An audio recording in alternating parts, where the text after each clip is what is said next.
Welkom aan almal wat vandag saam met ons inskakel. Ons is ongelooflik dankbaar om dit mee te deel aan jou dat ons het meer as 40,000 mense wat nou ingeskryf is op ons aanlyn gemeente hier op ons YouTube kanaal. Dankie dat julle deel is van hierdie groeiende gemeenskap wat saam die woord van God bestudeer.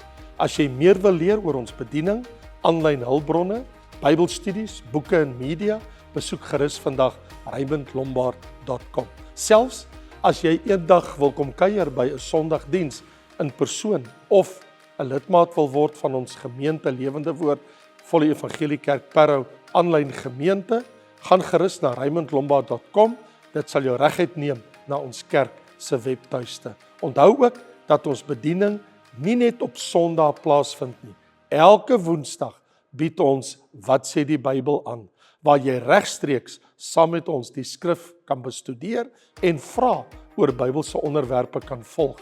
Elke donderdag op ons Engelse kanaal bied ons Dit You Know aan, 'n weeklikse gesprek waarin ons die fondasies van ons Christelike geloof bespreek en ook moeilike vrae hanteer. Maak seker jy teken in.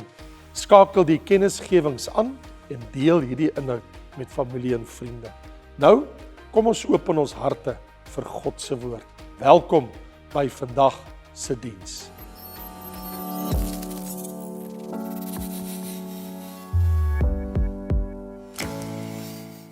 Baie welkom. Kan jy glo ons is alweer besig met een van die Bybelkarakters? En die een wat vir my verskriklik aangrypend is, wat ek wil met jou oor gesels, is toe Paulus hierdie Italianer ontmoet het. Hy was 'n hoofman oor 100. Hy's 'n soldaat en hy's in die weermag van die Romeine, hierdie Italianer met die naam van Julius. Nou, ons lees in Handelinge 27. En toe daar besluit is dat ons moes wegvaar na Italië, het hulle Paulus en sommige ander gevangenes oorgegee aan 'n hoofman oor 100 van die keiserlike leerafdeling met die naam van Julius. En nadat ons in 'n skip van Adramyttium gegaan het met die doel om by die aanlegplek in Asië aan te gaan, het ons afgevaar en Aristarchus van Macedonië, 'n man van Thessalonika, was saam met ons. En die volgende dag het ons by Sidon aangekom en Julius het Paulus menslievend behandel en hom toegelaat om vriende te besoek en versorging te ontvang. En daarvandaan het ons afgevaar en onderkant Cyprus verbygeseil, omdat die winde teen ons was. Ons het daarop die see langs Cilicië en Pamfilië deurgevaar en by Myra in Lycia aangekom. En daar het die hoofman oor 100, dis nou Julius, 'n skip van Alexandria gevind wat na Italië vaar en ons daarop laat oorklim. En verskeie dae het ons langsaam gevaar en met moeite teenoor Knidius gekom. En omdat die wind ons nie toegelaat het nie, onderkant Kreta langs gevaar teenoor Salome. En toe ons met moeite dit verbygeseil het, kom ons by 'n plek wat genoem word Mooi Hawens, in die nabyheid waarvan die stad Lasea is. En omdat 'n geruime tyd verloop het en die skeepvaart al gevaarlik geword en die vastyd ook al verby was, het Paulus hulle gewaarsku en gesê: "Manne, ek sien dat die reis met ramp en groot skade verbonde sal wees. Nie alleen vir die vrag en die skip nie, maar ook vir ons lewe." Maar die hoofman oor 100, Julius die Italianer, het meer aan die stuurman en die eienaar van die skip geglo as aan die woorde van Paulus. En omdat die hawe nie geskik was om daar te oorwinter nie, het die meerderheid aangeraai om ook daarvandaan af te vaar en indien moontlik Phoenix te bereik om te oorwinter, 'n hawe in Kreta, wat oop lê na die suidweste en na die noordweste. En toe die suidewind saggies waai, het hulle gedink dat hulle hul voorneme kon uitvoer en die ankers gelig en langs Kreta verbygeseil. Maar nie lank daarna het 'n stormwind wat Eurykledon genoem word, daarvandaan neergeslaan. En toe die skip meegesleep is en nie teen die wind op kon seil nie, het ons dit opgegee en weggedrywe. Vader, ek bid dat U hierdie heerlike, goddelike, wonderlike woord aan ons harte gaan seën vandag in Jesus naam.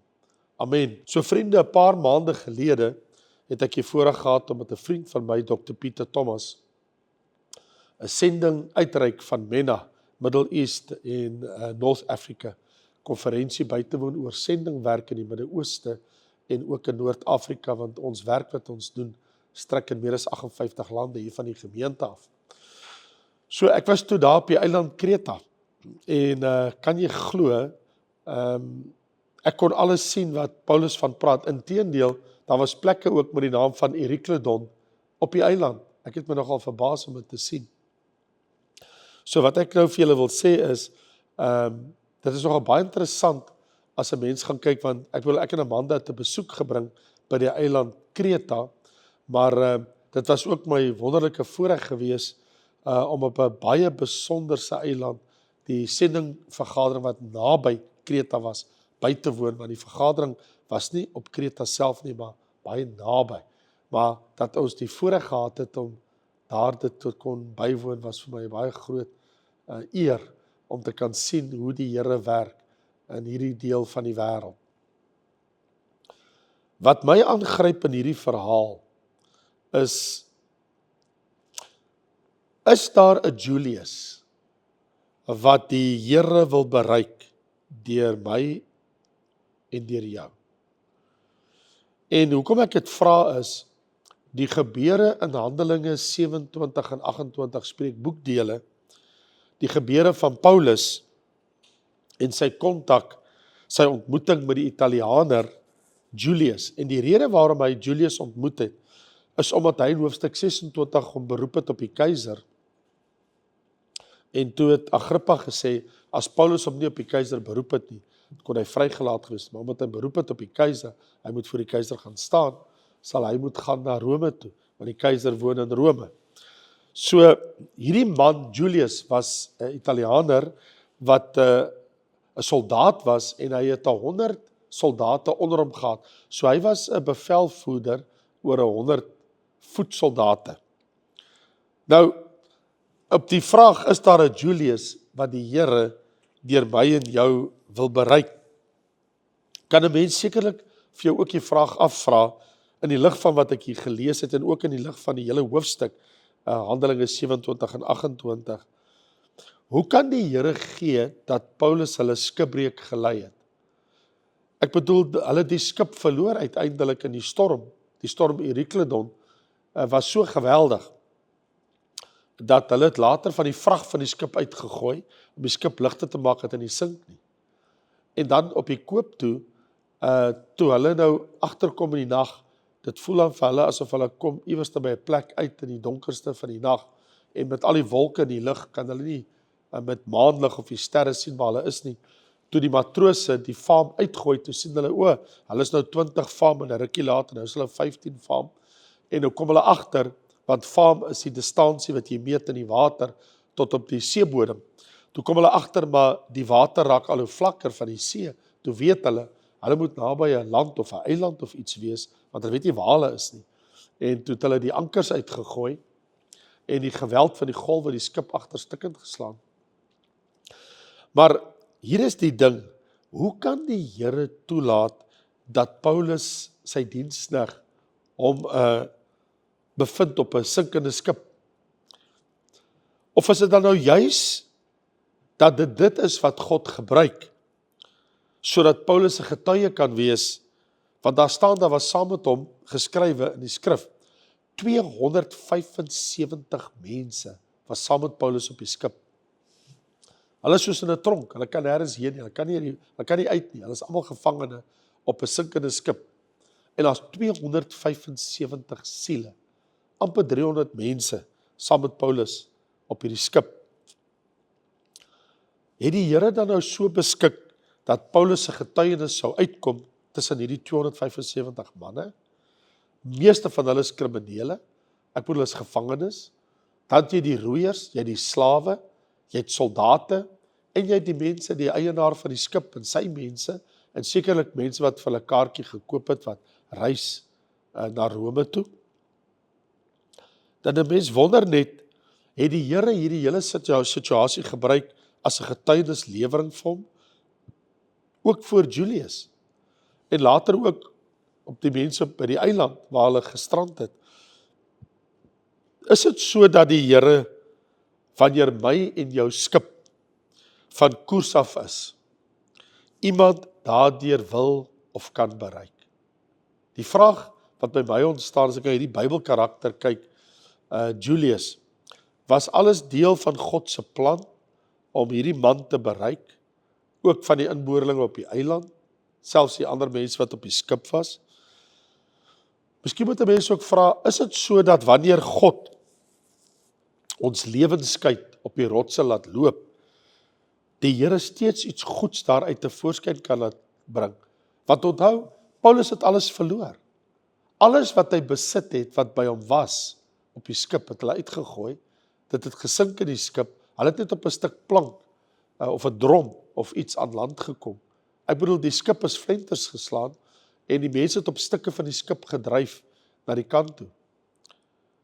'n Mens wonder, kan 'n mens toelaat om te sê, dat die gebeure wat in Paulus se lewe, hulle loop neem, as ons dit hier in oënskou neem, is hier iets wat ek en jy uit hierdie skipbreek ervaring van Paulus kan gebruik? In ander woorde, uit hierdie negatiewe omstandighede wat Paulus hom nou in bevind, is daar iets realisties, iets werklik, iets, en miskien moet ek dalk vra, as ek en jy wil realisties wees oor hierdie hele aangeleentheid wat met Paulus gebeur het, moet ons miskien in alle eerlikheid sê, niemand weet hoekom ek en jy soms ons in situasies bevind van skipbreek ly, waar ons dinge verloor in die lewe, ons het gewerk en ons sien dit seker goed gaan tot niet, of iets het gebeur in die lewe wat ek nie oor beheer het nie. Ek bedoel, Paulus het nie beheer gehad oor 'n storm nie. Dis iets buite my bereik. Dit is soos as iets gebeur en 'n weerlig slaat 'n toring in die brand, of 'n huis, of 'n boom, of veld, en dit slaan in die brand, sê hulle act of God. Ek bedoel, die storm, act of God, ek het niks daarmee te doen met die storm nie. Ek het nie gevra vir die storm nie, maar dit het my pad langs gekom. Paulus kon die reis na Rome in 'n paar weke voltooi het. Ek bedoel, dit was die hele plan. Toe hy daar van Caesarea om regmaak en daar by die hawe kom en hom gereed maak om Rome toe te gaan, hy het geweet, hy is binne 2-3 weke of wat ook al, is hy in Rome. Dit was nie so nie. Hy het 7 maande later, meer as 'n halwe jaar later, eers in Rome aangekom. Met alles wat hulle wedervaar het, met alles wat hulle deurgemaak, van die dag af wat hy weg is by Agrippa, totdat hy in Rome gekom het, het daar ruim 7 maande verloop, meer as 'n halwe jaar, in Paulus se lewe. En dan wonder 'n mens, hoekom het die Here gegee dat die reis so lank geneem het? Wat het alles gebeur? Die Here verduidelik nie aan my en jou, hoekom hy Job oorgegee het aan die duiwel, en dat die duiwel Job se lewe kon goed opgemors het nie. Die Here verduidelik ook nie homself aan my en jou nie. Hy het nie nodig om dit te doen nie. Hy ag dit nie nodig om homself altyd te verduidelik aan my en jou, as iets in ons lewe gebeur nie. Dis soos in 2 Korintiërs 12, toe Paulus sê, dat ek my nie oor die voortreffelikheid van my openbaringe sou verhef, dat ek nie groot kop kry oor alles wat God deur my lewe gedoen het, en al die openbaringe, is my gegee engel van die Satan, om my met die vuist te slaan. Hy sê, ek het die Here 3 maal gebid, dat hy van my sou wyk. Maar die Here het vir my gesê, my genade is vir jou genoeg, Paulus, want my krag word in jou swakheid volbring. Ek sal jou genade gee in jou situasie, in jou skipbreek situasie, in die dinge wat verkeerd geloop het. God is steeds soewerein, God is steeds in beheer, baie meer as wat ek en jy selfs ooit kan dink. Want jy sien, die Bybel fokus nie so seer op dit wat pyn in ons lewe veroorsaak, dit wat nou in ons lewe skeef geloop het nie, of hoekom dit toegelaat is en waarom dit gebeur het. Maar eerder wil die Bybel fokus op ons reaksie daarop en wat doen ons daaromtrent nou dat dit met ons gebeur het wat gebeur het. So wat van wanneer ek en jy van koers afdwaal, as ons rigting verloor het, as ons in 'n rigting inbeweeg het, Paulus het geen keuse gehad, die storm het hulle gedryf in 'n rigting wat hulle geen beheer oor gehad het. Hulle het rigting verloor, hulle weet nie eens waar is hulle nie. En miskien ken ek en jy iemand, of iemand selfs naby aan ons, wat se skip op die rotse geloop het.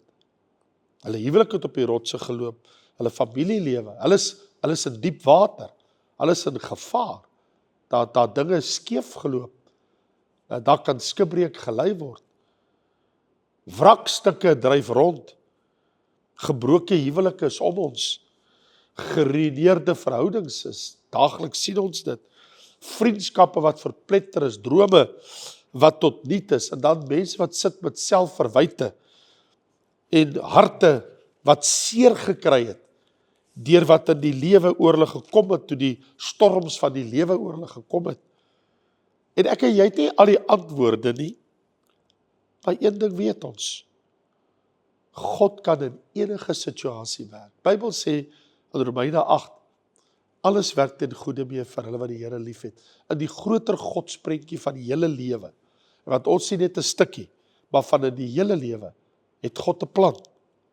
So kom ons kyk na Paulus en Julius in hierdie dramatiese verhaal van Handelinge 27, wanneer ons kyk na Julius en Paulus se lewe. Hulle het ontmoet nadat koning Agrippa vir Festus gesê het en vir almal wat daar was, die regte ding is dat Paulus sal maar moet Rome toe, omdat hy op die keiser beroep het. Ek bedoel, dit staan letterlik in vers 32 van Handelinge 26, koning Agrippa sê vir Festus, hierdie man kon losgelaat gewees het. Paulus, ons kon hom vrygelaat het, as hy hom nie op die keiser beroep het nie. As hy nie gesê het, ek wil voor die keiser gaan staan oor my saak waarvan ek beskuldig word. So, nou lees ons in vers 1 van die volgende hoofstuk, toe daar besluit is dat ons moes wegvaar na Italië, want Rome is in Italië, het hulle Paulus en sommige ander gevangenes, ander kriminele, oorgegee aan 'n hoofman oor 100, 'n soldaat wat 'n groep manne, 100 manne, onder hom het, van die keiserlike leerafdeling. In ander woorde, dit is mense wat, hulle het 'n sterk kontak met die keiser in Rome, met die naam van Julius. So Julius is bekend met die keiser, en hulle het hom afgesonder, vat jy vir Paulus en hierdie ander, om te gaan verskyn voor die keiser in Italië, in Rome. En Julius neem Paulus as gevangene onder sy beheer. Dit het ons nou gesien. En binne een dag, as ons noukeurig in die Bybel lees, het Paulus soveel vertroue by Julius gewen, dat Julius homself toelaat toe hulle in Sidon aankom, dat hulle versorging kan gee, want daar staan in vers 3, en die volgende dag het ons by Sidon aangekom, op 'n skip geklim, en 'n dag later, toe hulle al klaar by Sidon was, net 'n dag se vaart, op teen die kus van die Middellandse See, van suid na noord. En Julius het Paulus menslievend behandel, en hom toegelaat om vriende te besoek en versorging te ontvang. Wow! Paulus het al klaar 'n goeie voet breedte gekry, vashouplek in Julius se lewe. Hy soveel vertroue in Paulus, dat hy laat hom toe om selfs vriende te sien, dat hulle vir hom kan versorg. En selfs, toe hulle nou verder gaan, en hulle kom by 'n plek, by Cyprus, en toe later kom hulle by Lycia aan, en uiteindelik beland hulle by 'n plek, waar hulle by 'n plek kom met die naam van Mooi Hawens, naby Lasea. En toe is die besluit, die tyd van die jaar is gevaarlik, want Eurykledon, dat die groot storm wat op die Middellandse See kom, kan enige dag kom. Maar dit is so 'n mooi dag, en die weer lyk so goed, en die wind waai saggies, en die plek lyk so goed, en miskien kan ons wegkom, dat voordat die winter aanbreek, kan ons aan die ander kant wees. En op grond daarvan, wil hulle die besluit neem om te reis. En Paulus staan op en hy sê, Julius, kan ek iets sê? En so hy laat homself toe. Paulus sê toe in vers 9, hy waarsku toe, hy sê, manne, Julius, ek wil vir julle al hierdie manne sê, hierdie matrose, julle almal hier, ek wil vir julle sê, ek merk dat hier kom 'n groot ramp, hier kom groot skade, nie net vir die skip nie, nie net vir die vrag wat op die skip is nie, maar selfs vir die mense se lewens. Ek raai jou aan, kom ons bly net hier. Dis nie tyd om te seil nie. Maar toe kyk hulle so, die eienaar van die skip, en die man wat in beheer is van al die matrose, hy kyk so na alles, die kaptein van die skip sê, man, dinge lyk reg, let's go. En toe die wind so saggies waai, sê, maar die tyd is reg, let's go. En daar gat hulle, die see in, die Middellandse See in.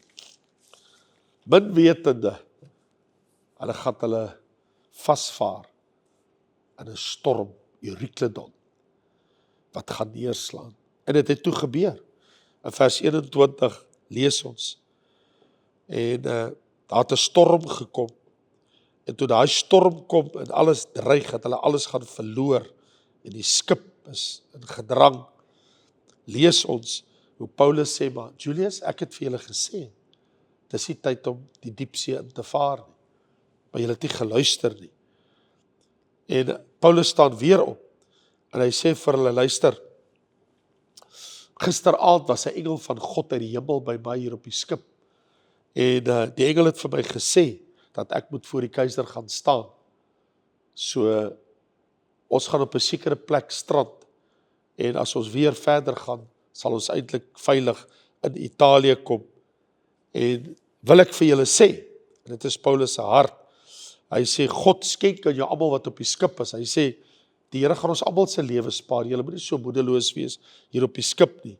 Hy sê, want ek glo wat God my gesê het sal gebeur, en dan sê in vers 26, maar ons moet op 'n sekere eiland strand.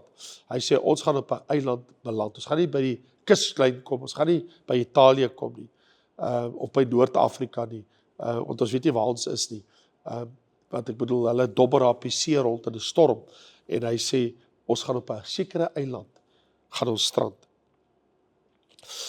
En daar 'n paar dae, toe besef hulle, maar kom hulle gaan voort, en soos wat hulle aangaan, sê die Bybel in vers 30, die matroos het probeer om met die skip te vlug, en Paulus sê, maar julle kan nie dit doen nie, want as ons dit nou doen, dan gaan almal op die skip nie hulle lewe behou nie. Toe kap hulle die toue van die sleepbootjie af, sien ons in vers 31, en toe wag hulle te dag word. Toe sien hulle, maar hier's 'n eilandjie, toe dit nou dag word, hier reg voor hulle. Maar die geweld van die branders slaan die skip stikken, en alles wat in die skip is, beland in die see. En op planke, wat nou gebeur is, so die idee is, hier is die soldate, met die kriminele gevangenes, en nog Paulus. En so die idee is, van Julius, wat gewoonlik wat so gebeur het, kom ons maak al die gevangenes dood, want ons kan nie laat hulle ontsnap nie. Want as die manne ontsnap, dan is dit tot ons lewe, dat ons hulle laat wegkom. En so die manne praat onder mekaar, die soldate, ons sal moet die manne doodmaak. En Julius wil Paulus se lewe spaar. En die Bybel sê, so wat hy, om Paulus te red, toe sê hy vir hulle, kap die toue af, dat die sleepbootjies wegkom, laat die manne wat kan swem, swem tot hier die kant, en dan die res van ons gaan op planke en stukke van die boot, en dan kan ons almal veilig aan wal kom. So, hulle toe begin eers om te eet, en toe uiteindelik, toe hulle klaar geëet het, toe maak hulle gereed, en toe gaan hulle so aan wal. So, in die finale, blyk dit toe vir my, dat die Bybel sê, vir Julius om Paulus te red, uit die hand van die soldate, dat hom nie doodmaak nie, was dit die besluit. Laat ons stuk aan land kom, manne wat kan swem, en dan op stukke van die skip. En die hele plan was, hoekom hy dit so gedoen het, was ter wille van Paulus. So God het hierdie Julius, wat hy klaar beïnvloed het deur Paulus, en dat hy soveel omgee vir hierdie man Paulus, wat 'n vreemdeling vir hom was, dat hy hierdie besluit geneem het. Maar die branders het die agtersteun van die skip stikkend geslaan. Maar nou staan in vers 43, maar die hoofman oor 100 wou Paulus red. En hy het hulle verhinder in hulle voorneme, en hy het bevel gegee, hulle moet swem, eers in die see spring, by die land kom, op planke, stukke van die skip, en so het almal behoue by die land aangekom. En natuurlik kan ons vir onsself die vraag afvra, so wat leer ons uit hierdie gebeure, van skipbreek in Paulus se lewe, met Julius, wat 'n vriend vir Paulus geword het in sy getuienis. Maar die vraag is eintlik, is daar 'n Julius in my en jou lewe? Wel, dit is nogal interessant dat hoofstuk 28 vertel, dat toe hulle in Rome aankom, lees ons, het Julius in vers 16 van hoofstuk 28 in Handelinge, toe hulle in Rome kom, het die hoofman oor 100, dit is Julius, die Italianer, het hy die gevangenes oorgelewer aan die bevelhebber van die leer, maar aan Paulus is dit vergun om op sy eie te woon met die soldaat wat hom moes oppas. So Paulus kry 'n huurhuis, en in die huurhuis plaas Julius 1 soldaat saam met Paulus.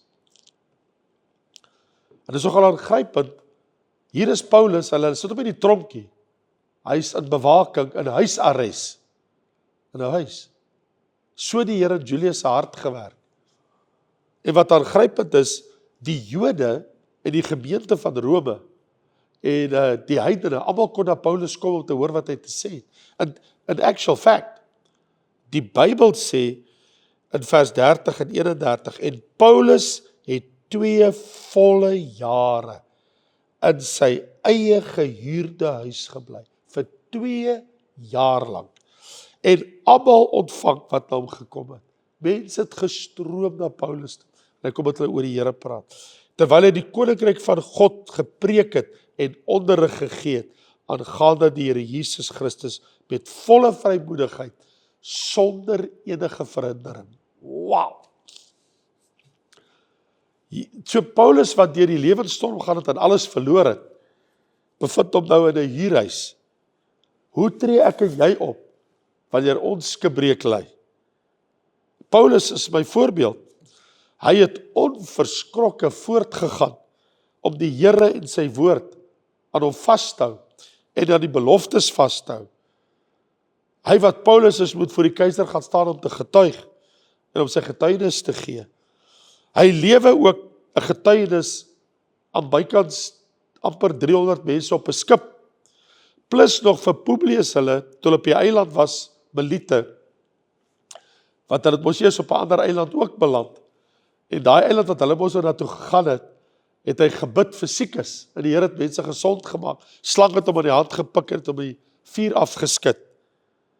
In die besonder sien ons hoe leef Paulus voor kriminele op 'n boot, voor soldate, voor die eienaar van die boot en voor hierdie Italianer Julius. Sy Christenskap wat Paulus tentoonstel. Hoe tree jy op voor ander mense wanneer jy skipbreek ly en ek, wanneer dinge in ons lewe verkeerd gegaan het? Hoe lewe ons getuienis uit wanneer ons lewe bedreig word? Wanneer ons skipbreek ly en selfs dinge verloor of selfs alles verloor. Ek bedoel, alles wat Paulus op die skip gehad het, het hy verloor. Maar hy het vir ander gebid op die eiland Melite. En hy het uiteindelik in Rome aangekom. En vir Christen het hom gehelp en vir 2 jaar in sy eie gehuurde huis gebly. En nou het ek nog steeds hierdie vraag. Paulus, en wat het geword van Julius. Het Julius ooit 'n Christen geword? As ek sien as sy optrede met Paulus, alles dui daarop dat Paulus hom geweldig beïnvloed het. Kan dit wees dat Julius tot die lig gekom het? Kan dit wees dat Paulus so afgevryf het op Julius, dat Julius by Jesus Christus uitgekom het? As ons kyk hoe menslievend en hoe vriendelik en wat se geleenthede hy vir Paulus gebied het, selfs om hom te red, toe die soldate hom wou doodmaak op die skip, en waar hy Paulus geneem het en hom nie eens in die tronk gaan toesluit het nie, maar vir hom gesorg het dat hy 'n privaat huis het, wat hy kan huur, om mense te ontvang, menslievend behandel te word, wil dit vir my blyk iets het in Julius se lewe gebeur. As ek en jy die Here Jesus uitleef soos ons behoort, beïnvloed ons sondaars, ander mense om ons, selfs harde mense, soldate, die hoof oor 'n weermag, die hoof oor 100 soldate, Julius, 'n Italianer, Romein, nie is 'n Jood nie. Paulus was 'n Jood, en die Italianer is goed vir die Jood. Julius vir Paulus. So kan die Here mense om ons gebruik, om ook vir ons goed te wees, omdat ons Jesus voor hulle uitgeleef het. Daar's hulle wat ons sal vervolg, daar's hulle wat ons sal skel en skade doen, maar dan is daar hulle wat ons beïnvloed het vir die Here. En ons weet nie hoe dit sal val nie. Wat belangrik is, Paulus het sy Christenskap uitgeleef. Selfs toe hy skipbreek gelei het. Wat doen jy as dinge skeefloop in jou lewe? Wanneer dinge by jou skipbreek lei, hoe tree jy dan op? Skitter jy nog steeds vir die Here? Sit jy daar moedeloos in 'n hoek en het 'n Jannie jammer houding vir jouself? Of is jy soos 'n Paulus wat sê, die Here is by my, en ek het die beloftes van sy woord, en ek gaan aan met my lewe. Ten spyte van alles wat ek verloor het, die Here is met my. Jy sien, Paulus het alles verloor, maar hy het nie Jesus verloor nie. Hy het nie die Here verloor nie. En die Here wat hy lief het, en wat hy dien, het weer vir hom gesorg, dat hy 'n eie bewoonde huis het, vir 2 jaar, om sy getuienis in Rome te kon uitleef. Waar jy is, waar die Here jou geplant het, leef jy, en waar ek is, my getuienis vir Jesus uit. Dat hy meer word, maar ek minder word. Kom ons bid saam. O Here, ons dankie vir hierdie kosbare woord. 'n Woord van 'n Julius, wat beïnvloed was deur Paulus, en hoe sy lewe verander het, en hoe hy Paulus menslievend behandel het, en sy hart oopgemaak het vir 'n Christen, vir iemand wat Godvreesend geleef het, wat 'n volgeling van Jesus was. Here, ek bid U, dat ons ten spyte van die storms in ons lewe, wanneer ons koers verloor, wanneer ons rigting verloor, wanneer ons in die donker is, dat ons nie weet, waar is ons, waar ons op vreemde plekke bevind in ons lewe, waar ons nog nooit was nie, waar ons skipbreek lê, en selfs alles wat ons het verloor het, soos Paulus alles in die see verloor het, sy tas, sy reistas, alles wat hy gehad het, had niks meer oorgebly nie, het hy Jesus gehad. Here, dankie dat ons kan nie Jesus verloor nie. Ons kan alles verloor, maar nie die Here nie. Dankie dat U vir tyd en ewigheid by ons sal wees, soewerein, en dat alles ten goeie meewerk vir hulle wat U liefhet, ook vir ons in Jesus naam. Amen.